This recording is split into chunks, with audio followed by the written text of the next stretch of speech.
We are all recording. Yeah, time.is. Yeah. Oh, yeah. No, but tell me, which cat do you think, like a cat boy or a dog boy?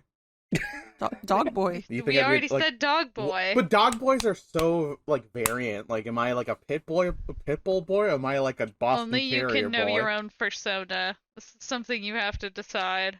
This isn't a persona. This is just, like a nya, or, like, a This is wah. like a vibes check. This Yeah. is a vibe check. You're like playful doggy boy. Yeah, dog that boy. doesn't tell me what kind of dog. A cat! Like a, Okay, like no. a Tiago like wants a breed specificity. like a pit bull. apparently. Yeah, like a pibby. Like a baby? Yeah, like a pibby. What? More coffee. That's my new, it's like Tinder bio name is Pibby Boy. Oh, Oh, Jesus.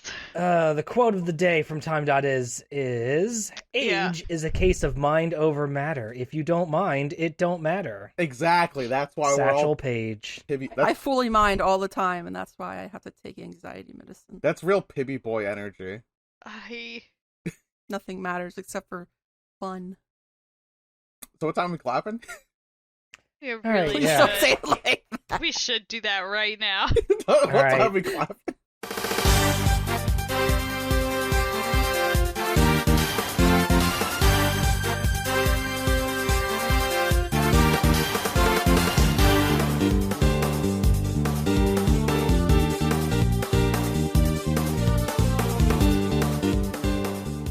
Oh, hello. I didn't see you there, Internet. Welcome to Updated Autopsy Report, a podcast from Yotsuben and Friends where we replay the entire Ace Attorney series with longtime fans and newcomers. I'm your host, Ben, and with me today is Dessy, Hello. Tiago, Yeah. and Rose. Hi. Dessy and I are the longtime fans, and Rose and Tiago are the newcomers. We hope that through both of our perspectives as we play through the series, it'll reveal new details and provide interesting commentary for a series that's near and dear to us. We are here in the year of our Lord 2023, and we are starting a brand new game, which is Ace Attorney Investigations 2, Miles Edgeworth. We have all played the first case, the tutorial case of that game, Turnabout Target. We're recording early in the morning, so please bear with us. It's freaking 11. Well, I'm Too saying that in defense of early. I'm just saying that in defense of some of our less morning inclined, I'll know, defend myself. cast members. Me and Fuck Des are mornings. like early morning, like, oh hell yeah, the sun's out. I got so much time in the day. Meanwhile, Rose is I'll freaking- fucking wake up at the crack of dawn. There's birds screaming out my window. No, thank you. Miss Snowmeister over here. Yeah, I guess. Whatever that means. You know, like I have to get up every day between 5:45 and 7. every day I wake Like up. this. Yep. Yep. Well, speak for yourself. We all So- wake up every day. You Some met of us me? don't wake up every once in a while. Wake up. So, it's been 1 week since the last game. An assassination attempt on the president of Zhangfa at Gourd Lake causes chaos, and only one man can handle this job, Miles Edgeworth. Local prosecutor. President Di Junhuang escapes with his life thanks to his bodyguards and hides away inside his plane. Meanwhile, Edgeworth and Gumshoe begin investigating outside in the park and bump into an eclectic cast of characters such as the nervous and wimpy Winston Payne, Lotta Hart's hyperactive protege Nicole Swift, a definitely not Shelley the Killer ice cream man John Doe, our plucky Yatagarasu Kay Faraday is back, and the president's bodyguard, Horace Knightley. Oh, are you curious about that other bodyguard, Ethan Rook? Well, about him, he's dead. Papa. The killer admits, yes, he was here to assassinate the president, but things have gone significantly different than originally planned. Edgeworth utilizes his Mind Palace chess set to beat the truth out of Knightley and reveal that President Huang was actually a cowardly lion of a man. After much debate and examination of the plane and the guns, Edgeworth succeeds in revealing that Knightley is the one who murdered Rook, and the assassination attempt was a false flag. Surely, from here on out, Edgeworth will just have a normal week, right? No. So, Oh, this is the Edgeworth. first case of the game. And again, for a little bit of context, we talked about this last episode, but if you weren't here for it, this is the only Ace Attorney game that has not been translated into English. So we are playing a fan translation of this game here. And the fan translation does its best job to, kind of localize names on their own. So in this case, like a character like Nicole Swift, that is, a name invented by the fan translators to kind of match the naming stylings of the existing Ace Attorney localization. But otherwise, it keeps all the previous names. And so this is kind of our first tutorial case. The creators of the game said in some reading I did with an interview they did with 4Gamer that they wanted to make a first case that felt like a final case. So you have essentially two segments here of this case, in which first you are investigating the attempted assassination outside in the, beach area of Gourd Lake, like right by the water, where the plane, where the water plane is parked, and then you go inside the plane to speak to the president and the bodyguard and start to drill down into who killed Rook. So, starting with this crew here, let's see here. Let's go around the table and talk and see who had strong feelings about this one. Tiago, did you enjoy this first case? I'm looking back, and I'm like, Looking back at you. Here's it's interesting. I don't know if I dislike this case. I just it didn't really make a strong impression on me. Mm-hmm. It was a tutorial case. I don't think a tutorial case has made a strong impression on me, except for the tutorial case in Game 3, because that had Dahlia Hawthorne. Right. How about getting hit in the head with a fire extinguisher? Okay, I think that's arguably the thing that's made the most impression on us throughout this entire game series. Yeah. Deadass, that's fair. I could never look at a fire extinguisher the same way. Here's my thing. You hesitate to put out a fire now. Yeah, I'm just gonna burn alive. Here's my thing about this game and probably the Miles Edgeworth series, right? Is that by its very nature, all the cases are connected into a hierarching plot line. And we can already see the beginning of another hierarching plot line, because we have all these fucking hooks being set up with Shelly the Killer and our good friend Kay Faraday being back as the Yatagarasu and the president of Zengfa. And it's I kind of miss the one-off stupid cases from the OG Ace Attorney series. I missed it when we were just defending. Who's that game? Yaki Teriyaki? Who's that? That kid? Close enough. Yeah. I feel like I miss case of the week scenarios where all of this is connected. It's I don't have anything against it. It's just that I yearn for stupid bullshit, and I feel You want that silly little. I want some silly one-off cases, and I'm not getting it. I know I'm not getting it. That's not what this meal is about. It's not silly on the menu. Little, low stakes cases that are just to get your feet in the pool. Exactly. Now, does that mean I dislike this case? No, I thought it was a perfectly fine case. I didn't have any trouble with any of the logic, except for maybe one part, but that was because I was too lazy to think about the answer, so I just started brute forcing it. It was definitely I know the piece of evidence I had, and I need to know which thing I didn't care which statement he had, because I was oh, my meter's full. I can just blast it all here. Fuck it. Sure. And I was right to do so. Overall, That's what it's there for. My feelings about this case is that it's a perfectly fine meal. Nothing exemplary about it, but nothing bad about it either. It's filling. Mm-hmm. Steak and potatoes seasoned with salt and pepper. Yeah. Did you feel strongly about it, Dessy, as we played through it for the video? It was a lot. Yeah. About 3 times it should have been okay, and that's the first case, and then it kept going. Right. Yeah, because it's divided up essentially into the two halves, right? The outdoor segment and then the in the plane segment.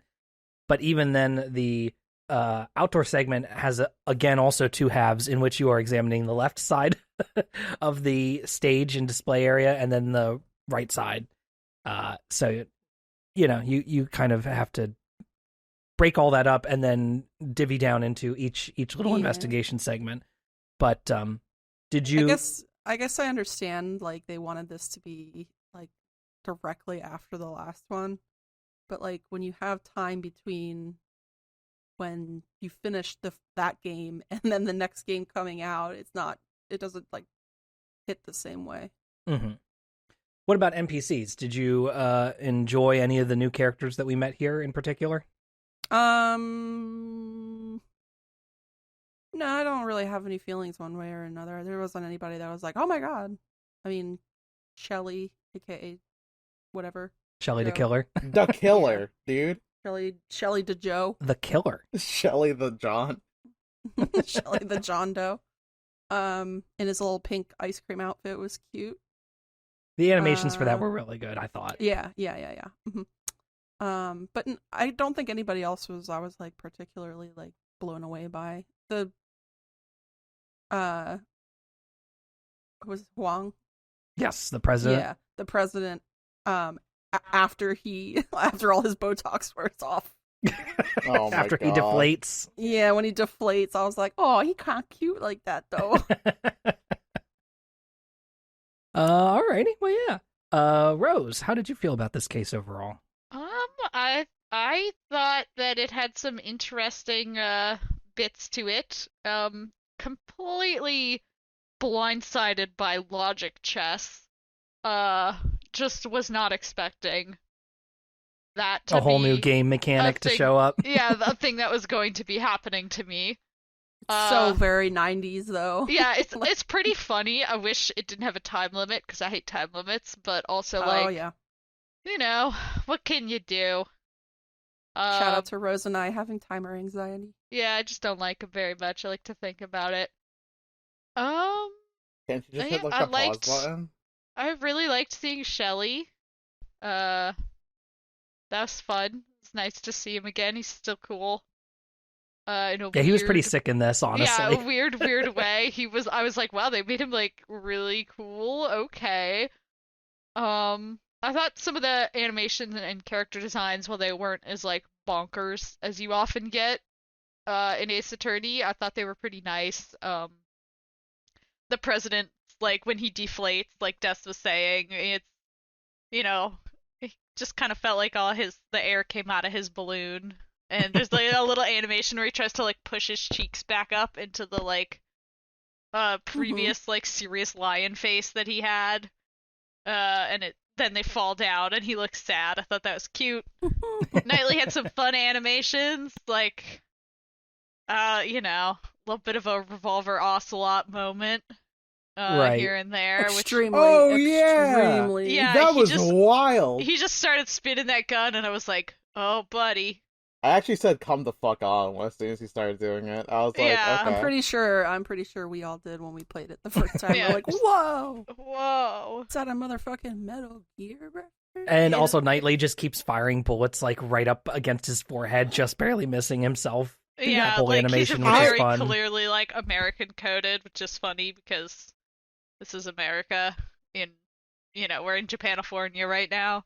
Yeah. We're in the United States of Asia Rica. Asia Rica. Japan America is how we've been doing it. I know, right? But I wanted to try something You wanted new. to come up with a new one? I wanted to be a groundbreaker. We should workshop that a little more. Yeah. I actually just real quick wanted to talk about the characters. I actually love Nicole Swift. Oh yeah, she was here. Hey, it's the spunky girl characters. I really thought visually she was cool. Yeah, really she looks cool. Visually. She has an iFly jacket. Her mentors are good friend Lotta Hart, who's never done anything wrong to us except for when she has fucked us over several times. She literally tried to get Miles put in prison, possibly executed for a murder he didn't commit. Yeah, but she wanted to be helpful, so who could hate her? There is a scene where if you look at a signpost in the when in the audience area, it like names a bunch of locations from the first game, like the last case of the first game, and Miles and Gumshoe are both just like, well, this sucks. We don't want to be here. I didn't know that. I missed it. There's a Yeah. lot of references to the older games. Yeah. Yeah. Miles is just like, it hasn't been that long, has it? And then they're both just like, oh man. The thing about it for me is that Nicole Swift really gave off, like, for me personally, she gave off, like, new sidekick vibe. So I thought she was going to be the new sidekick. I feel like I was faked out by her. Here's And my that- prediction. So Kay immediately Wait, just fucking dodge rolls in across the roof of a van. Right. I have a feeling we're Honestly- about to have the same prediction. Yeah, which is, and she is like, hey, Miles, remember how I wanted to form a girl group? Exactly. Yeah, and then you get another, like, spunky sidekick energy reporter girl, and you're like, okay, you're in the girl group later. I was Remember, the also, Yatagarasu has to have 3 people. yeah, blindsided by Kay. Yeah, Miles was like, it's been a week, and I'm like, it needs to be more time. I actually do think Everything happened too fast. Well, to be fair, remember how the timeline in the first game was just fucked up? I straight up can't even remember it. Like, it's straight up. We did a flashback with inside a flashback, which was too much for me. We did so many flashbacks. There were like 3 of the 4 cases were flashbacks. Yeah. Now, it was worth it to see little Francisca and little Miles run around, but it was Mhm. silly. I think they're gonna form a new group, and it's gonna be like Miles as Angels, where like there's 3 spunky girl sidekicks who all want to steal the truth, I guess. And Miles is gonna be there being like, "I wish I was dead," and That's just normal Miles. just normal. You find the Miles. truth and I'll send them to prison. So we're kind of like jumping around like a lot in the plot of the fucking case. The case it breaks down pretty simply, which is, someone aimed a laser pointer at the president, and also 2 gunshots went off.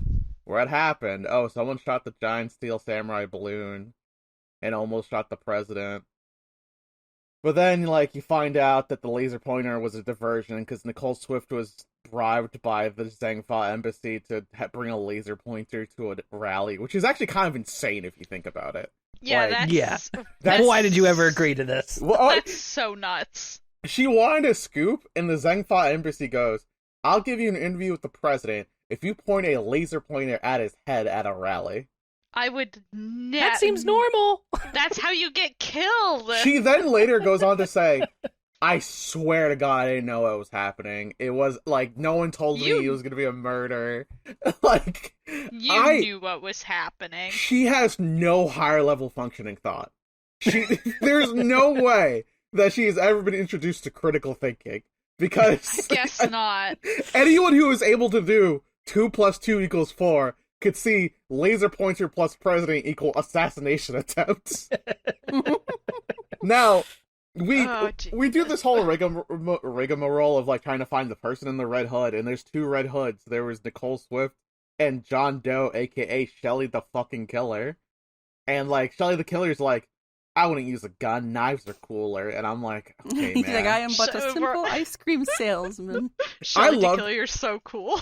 Shelly the Killer honestly was like an amazing pull I did not expect for this game, because I actually think Shelly the Killer is the only person that like kind of got away with it, right? Like he's legit a killer, and we never was able to catch him. He's So it makes a sense. murderer. Yeah, he bails later. He's an accomplice to murder. Listen though, like there's definitely a little bit of like the noble assassin going on with him. I do Yeah. love that. I do love You know. the noble, a villain with his own like He's got his obscure code code. of honor. I Yeah. love that. The lawful I'm evil. into it.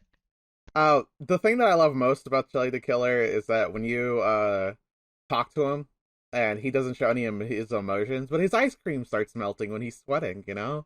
Right. I And that's a loved great- it. That It was little so ice cream cute. cone was very cute. That was a very smart way to bring like a way to interrogate. I also love Nicole Swift's like interrogation sprite where the bear trap on her backpack goes off and she fucking flips out. And I'm Yes. like, why the fuck would you have that then? Yeah, a lot of really good animations in this. I was really struck by those. I think that was my main like takeaway. Also, again, just getting hit over the head with logic chess begin. I Like, think oh, we Yeah, shit. there were a lot of really fun visuals, I think, in this case that have carried over. Like, just in terms of what I pulled from it, I just remember a lot of really goofy visuals and stuff. Should we like take a moment to discuss the logic chest? Because That's what I was about to bring up. Let's talk about the logic chest. We've gone around it for a little bit. Let's break it down. All right, you're in Tron. Uh-huh. Yes. you're not wrong. You go You're in into Tron. Miles's mind palace, and it looks like Tron chessboard. Yes. And you've got these like N64, 3D chess pieces hovering behind you. In front of you. My And stand. so the camera pans left and right so you can see Edgeworth and the person he's interrogating. And essentially the way that the game mechanic works is, at first it was a little unclear to me as I was trying to figure it out. But basically you're given dialogue choices. You pick one. If you go down the right one, you will get a piece of evidence, which is not like physically necessarily manifested, but you get this piece of evidence. You can go back to a different dialogue tree, follow that one down, and apply the evidence to that dialogue tree. However, the main thing is that you have to do this a certain number of times. The conversation can change, and you have a timer. So it's kind of like it's like cross-examination, but like they have like different layers of new stuff on it.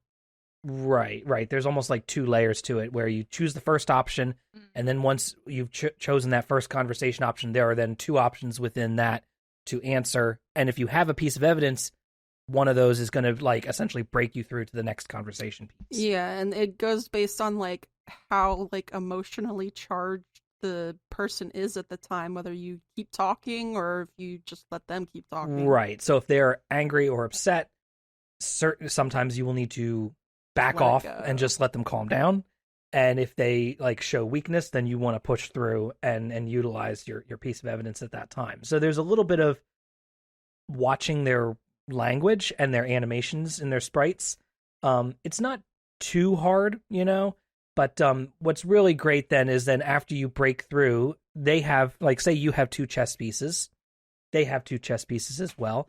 And then your chess piece, once you break through a portion of the conversation, your chess piece will fly forward and spin and hit their chess piece, and it will explode. It's like when polygons. when you take somebody's chess piece, you just pick it up and move it to the side. But in this game, if you take their chess piece, you literally launch it out of a fucking rocket launcher, and they explode. I think into polygons. I think for me personally, that this whole thing reads as like one of those like fucking Instagram videos where they go, quick psychology hack to jerk out people. If you just shut up and let the other person talk, they'll spill all the beans. And that's literally what happened. Like, you literally sat people there. hate silence. Exactly. They want to fill silence in with noise, so they end up talking more than they should. You just sat there and was like, alright, I'll simply just wait until they say something that's like incriminating. And Nicole Swift goes, I don't have a laser pointer. And you go, well, when did I mention a laser pointer? Checkmate, idiot. Checkmate, atheist. Checkmate, atheist. Yeah, this mechanic's dumb. I love it though, because it reminds me of like getting lost in the dialogue trees. I was like, no, there aren't that many. They're not that complicated, and I'm already lost. I just waited until the other NPC was like calm, and then I said like, hey, but aren't you a dumbass? And they go, well, maybe. And then you got me.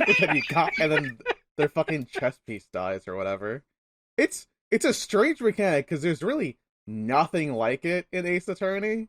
Like everything, even the Psycho Eye attack, right? Like that had like that was goofy. That was goofy, yeah, but like it didn't introduce a chess piece.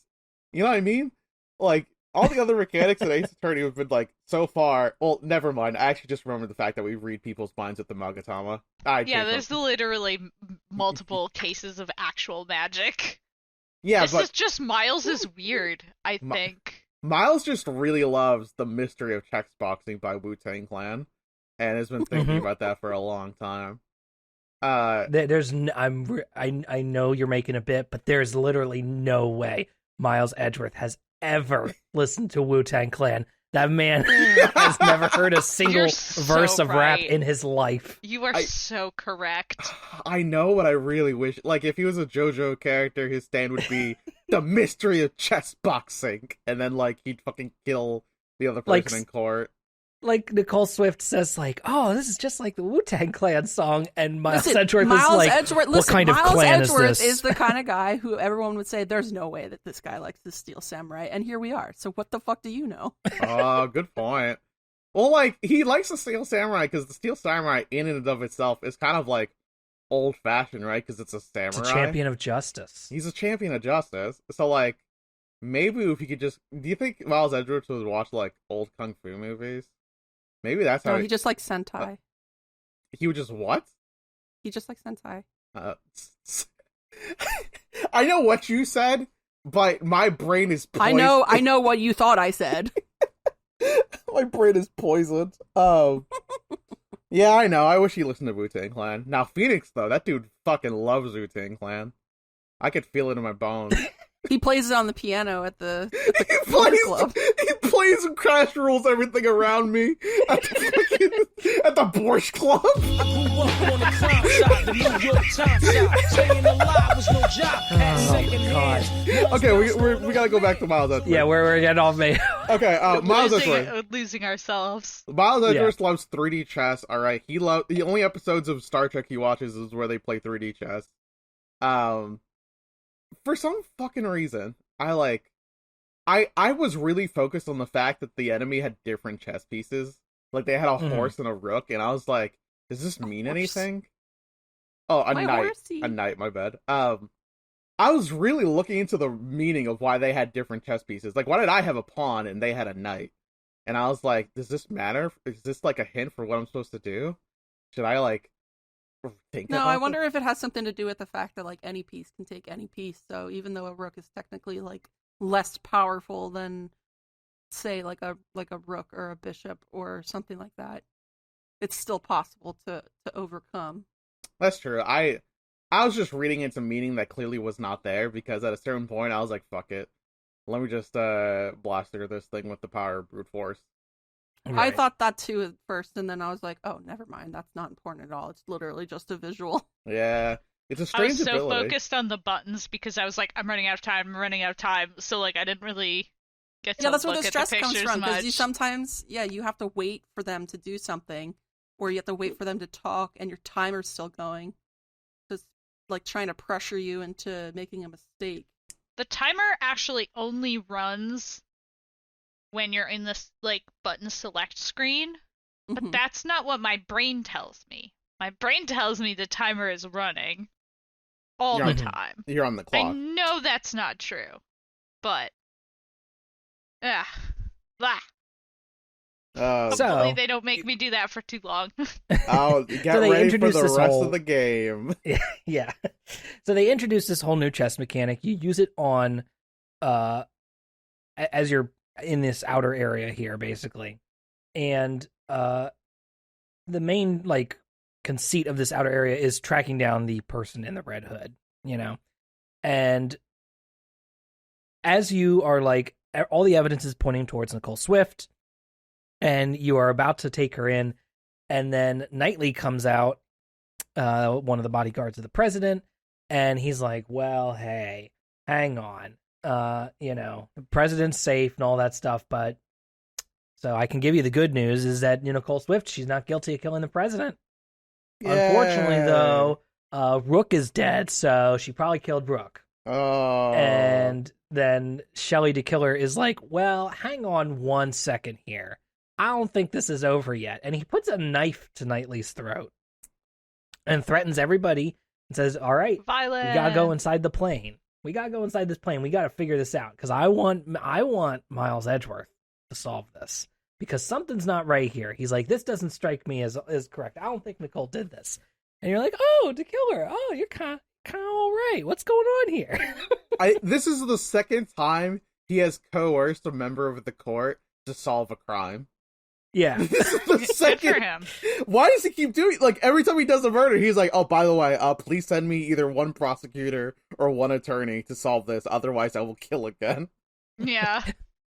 He's just doing his thing. What a nice civil servant, making sure the law gets passed properly. Hey, I like his reasoning was straight up just like, yeah, Rook he made me bleed my own blood.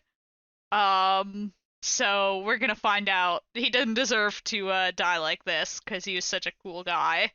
Right. You're He's like, like, I have respect for my enemies. All right, buddy. Okay, you're very cool. Remember when you kidnapped my teenage sidekick and she almost starved to death because she didn't eat for 12 hours? Dude, she almost expired, Rose. 12 hours. Probably not even. I bet that if you didn't eat for 12 hours, you would die too. I would be pretty grumpy, but I would not die. I have gone for 12 hours without eating before. Let's all do an experiment starting now. We don't eat for 12 hours. I went to art school, buddy. It's been significantly longer than 12 hours since I've eaten something. That's true. Fucking yeah. So Shelly the Killer puts a knife up to this dude's neck again.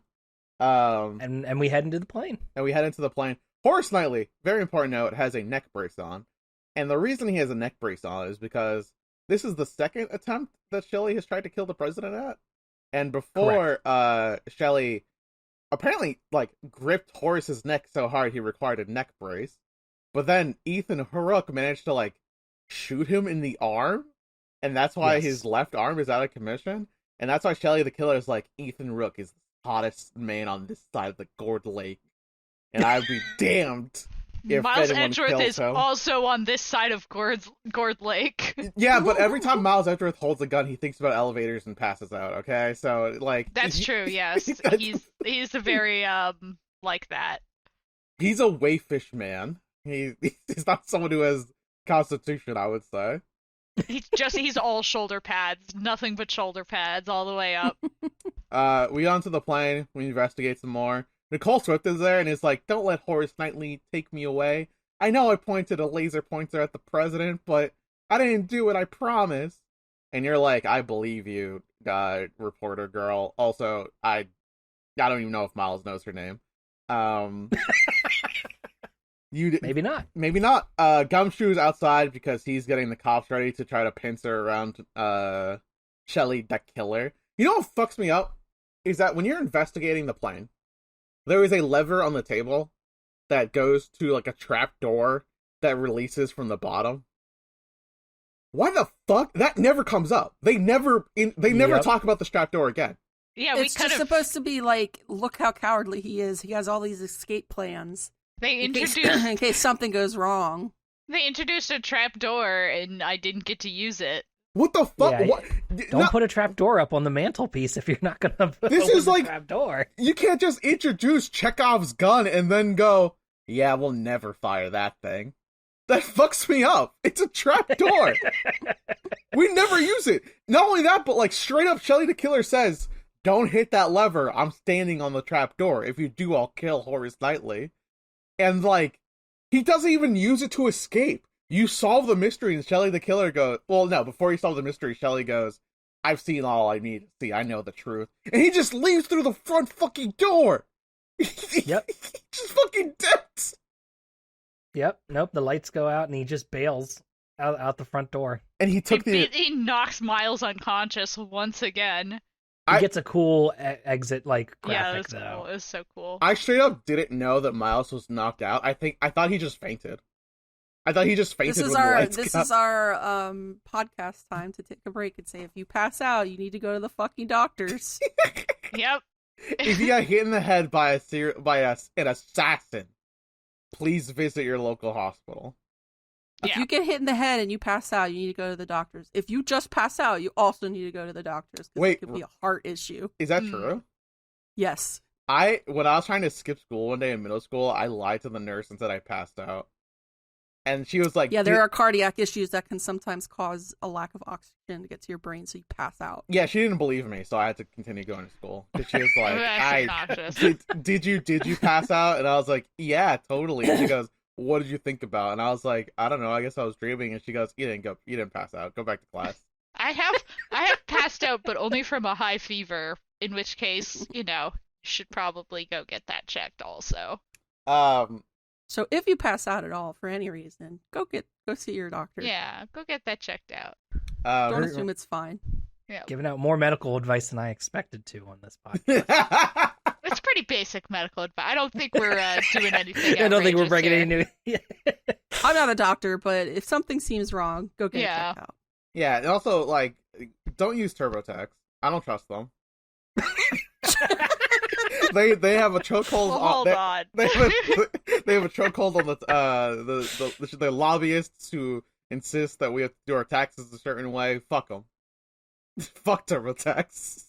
So you're looking at the desk of the president, Yeah, we and sure are. you're examining all the documents that they've got there, and there's like a whole bit where you have to deduce that Knightley and Rook switched places because of the injury that Knightley sustained with his neck. And so that starts to open things up about who could have been where and who could have done what. Yeah, who shot the gun at what angle? And after the killer then bails, after he's like, he's like, I've seen everything I need to see. And he leaves, then the president pops out of his safe room in the front of the plane, or back of the plane. So you then start to get to actually talk to President Huang. And he is a big, buff guy in a purple suit that is essentially painted on to his enormous muscles. He looks like a skin tight, Yeah. literally barely looks like a Dragon Ball Z character basically here. And we get a little bit of a tasty morsel, a little dangling of extraterritorial rights just in front of us. Everyone gets a PTSD flashback. Everybody takes damage noise. Yeah, from hearing I actually this. think it's fucking hilarious that we somehow went immediately back to extraterritorial. start right? fucking sweating. Like you thought there'd be like a space like in the bit, right? But then we have immediate payoff for another extraterritorial rights case. Yeah. And also it's then, like immediately swatted off the table. and this is also when you do 12th dimensional mind chess on the president as well, and convince him that no, this extraterritorial rights do not apply here because this gun came from outside the plane. So Edgeworth can keep investigating because the president was like, nope, you got to stop investigating, Edgeworth. And Edgeworth is like, but have you considered Straight up, that stuff comes from outside? Miles Edgeworth traps him in his genjutsu, and the president has to admit that he's incorrect, and he literally deflates and turns into like this Cowardly Lion-esque character. He turns into like a Cowardly Lion. He's like a little chubby. Yeah, he's literally like the Cowardly Lion with his little floppy cheeks. His floppy cheeks look like jowls, and I think that's the thing that confused me the most about his design is that when his cheeks fell, he looked too much like a lion as opposed to like a human being.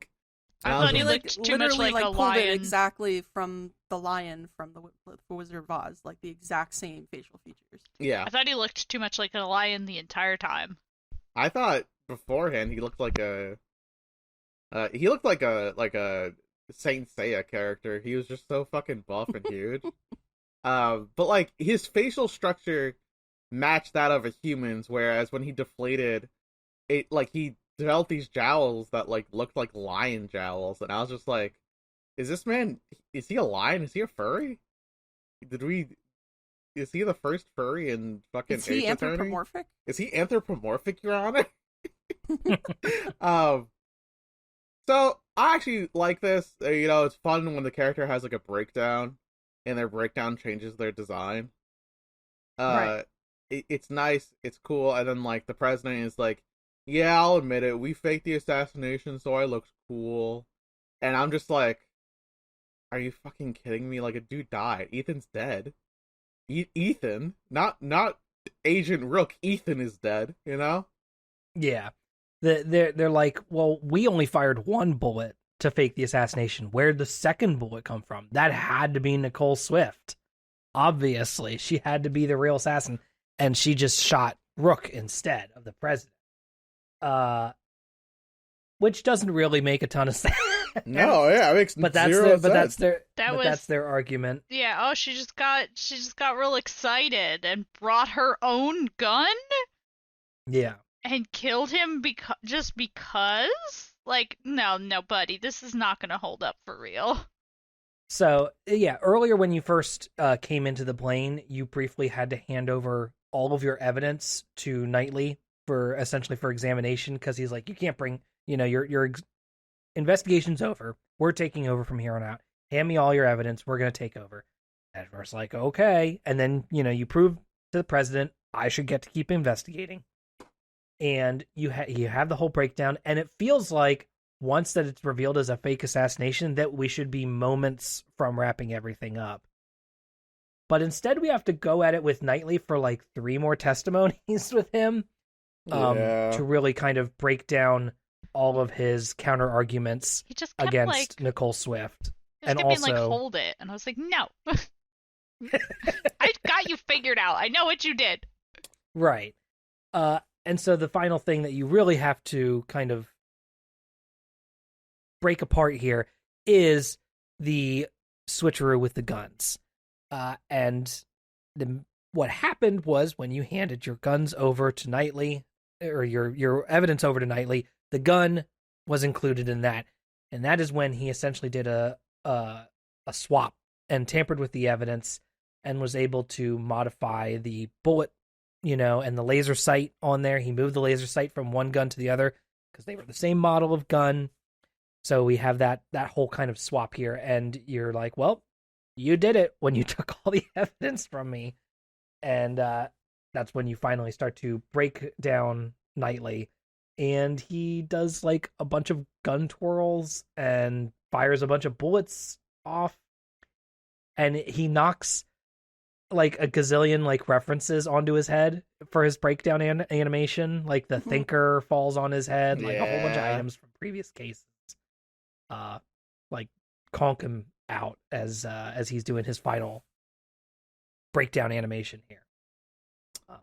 Did anybody get stumped on this for this one, or was this I had a little you had already trouble. figured it out in advance and was just trying to figure out how to prove it? Yeah, I was just sort of clicking around.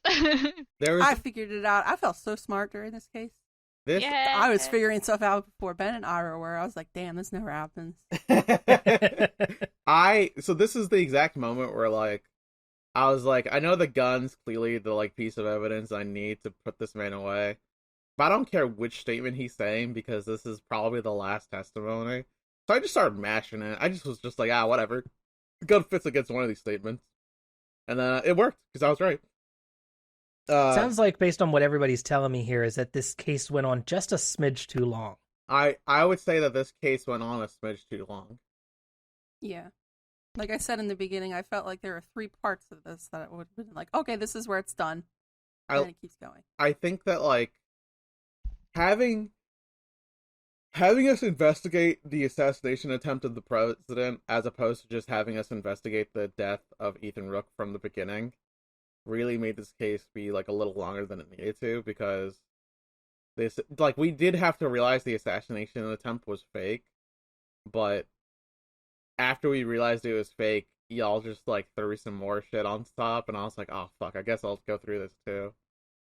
I just think that like I like Horace because his whole thing is chess as well. He even does like a little hand motion where he goes, I'm playing chess inside my mind. Right. Yeah, he does. Yeah, he had some nice animations, although he does keep pointing the gun at us, which is rude. He apologizes for that though, so he's cool. Yeah, well, still rude though. I think my favorite thing about it though is the fact that like when you catch him off guard in a statement, he like shoots almost himself in the forehead, like it whizzes past his face, and like you then go, oh wait, Horace, you've been refilling your gun this entire time, right? And he goes, yeah, I've been popping this thing off like a while now.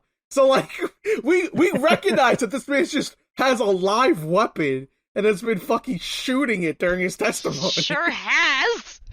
In an airplane with the president. With the president. There's so many fucking holes in this plane it can't take off. Like, we have to get a new plane, you asshole. I know, Yeah. right? And like the motivation for Knightley feels a little weak to me as well. Oh, it's weak as In hell, that- dude. He wants to be the lead bodyguard over Rook, and it's like, and he feels that Rook is too weak. I feel like he just sucks. Like he just wants to kill people, and here we all are.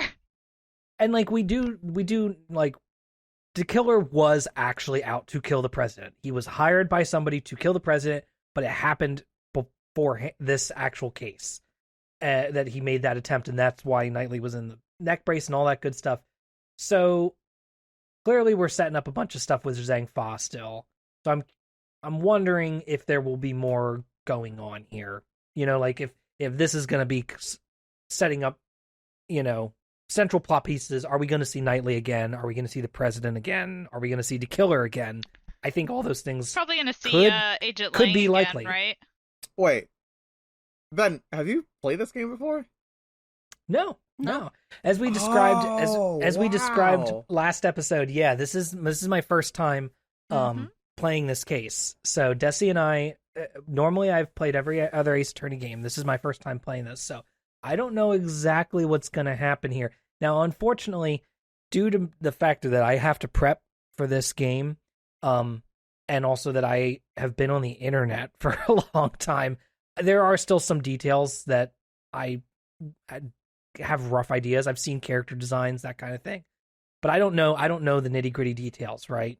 I don't even know the rough overarching plot. But I do know a few other people who will show up later, and I knew about the killer in this case because I had seen his sprite before, you know, doing prep work and that kind of thing. So I'm doing my best to avoid spoilers. But if ever I make predictions, don't worry, I'm responsible enough not to do like informed predictions here.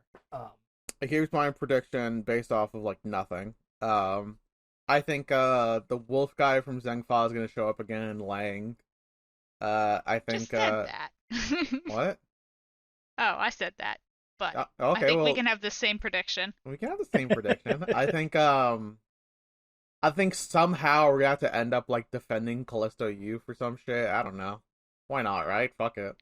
We're going to assemble... So you think everybody's coming back? I think everyone's coming back. I think we're assembling a new Yatagarasu. It's gonna be girl group. Kay Faraday, Nicole Swift. Every time I say her name, I'm thinking about Taylor Swift. Taylor Swift is actually going to be the third leg of the Yatagarasu. She'll use her hacking prowess to fucking break into buildings, just like the previous Yatagarasu. And we're just going to solve another fucking conspiracy around the Republic of Zhang Fa, because I don't know, man. Why the fuck do we have so much authority? I'm literally just a prosecutor. But I'm also the smartest prosecutor in Japanifornia, I guess. I mean, come on, listen. The very first bit of this case, right, is so funny when they're like, the president was almost assassinated. We got to get the one man who can do the job. Miles Edgeworth. And then you get that dramatic graphic of him putting on his coat with the light behind him and the wind billowing. It's so funny, right? The one man who could solve this mystery. Why is Miles not head prosecutor yet? Like, honestly. Actually, that is the prediction I wanted to make. Earlier this case, they mentioned the chief prosecutor because he's the one who, like, brought Miles to the event. I think the chief prosecutor is going to turn out to be corrupt again because the last one was corrupt. I think we're just going to have a situation where every chief prosecutor is corrupt, so we got to have, like, a new prosecutor to kill. We'll kill him with our chest bombs. Okay. That's me. All right. That's me prediction. All right. Well, I think that just about does it then for this case, unless anybody else had some last thoughts before we wrap up here. But yeah, so good. That was Turnabout Target. Oh, sorry, go ahead. I was just gonna say, like, this was a very basic case. It was a little too long in the tooth, but like, we figured out the assassination was fake, and then Horace Knightley killed his boss because he just wanted his job. Which, by the way, just apply to a new job. Just go somewhere else, man. Find a new company. Or kill your boss. Or kill your... This is not the only security guard company in town. This can't be. Like, there's other states. Just, like, find a new life, man. Jesus. Yes, anyway, I like this case a lot. I like Nicole Swift. Well, I don't know if I like this case a lot. I think I enjoy Nicole Swift and Kay Faraday because they're my friends. I enjoy my friends. I don't enjoy not my friends. Makes sense to me. Sounds good. All right. Well, then I think that'll do it for us with this case. You can follow the show on Twitter at Ace Attorney Pod and on co-host under the username Ace Attorney to stay up to date on our latest episodes, as well as the YouTube uploads of Dessy and Iro and I playing through the game. You can follow me on Twitter and co-host at Yotsubet. Dessy, where can people find you? Yes, this is Des on Twitter. And Tiago. Tiago S. Dutra on Twitter. And Rose. You can find my art at Trauma Arts on Twitter, and you can find me being a little more normal on co-host at Rose Nonsense and Tumblr at Rose Nonsense. All right. No one asked for normal Rose. Yeah, we all want Weirdo Rose. It's 2023. Well, it's time okay, for us all to be a little bit normal- more unhinged. Normal Rose is the weirdo Rose, and Art Rose is the one who never posts. So I see. hang out with me on co-host instead. All right. Well, thank you so much for listening. We hope that you will rate and review us on Apple Podcasts Please. and Spotify or your favorite podcast platform. Next episode, we will be playing the second case of Ace Attorney Investigations 2, which is the Imprisoned Turnabout. We're literally See you gonna go next time. visit Callisto U in the next one. Is my prediction actually? I forgot the Go fucking. visit her in prison. I forgot the fucking title of the next episode was Imprisoned Turnabout. That's the most we're going to jail thing I've ever heard. All right. We'll find out then. See you next time. Bye. Bye.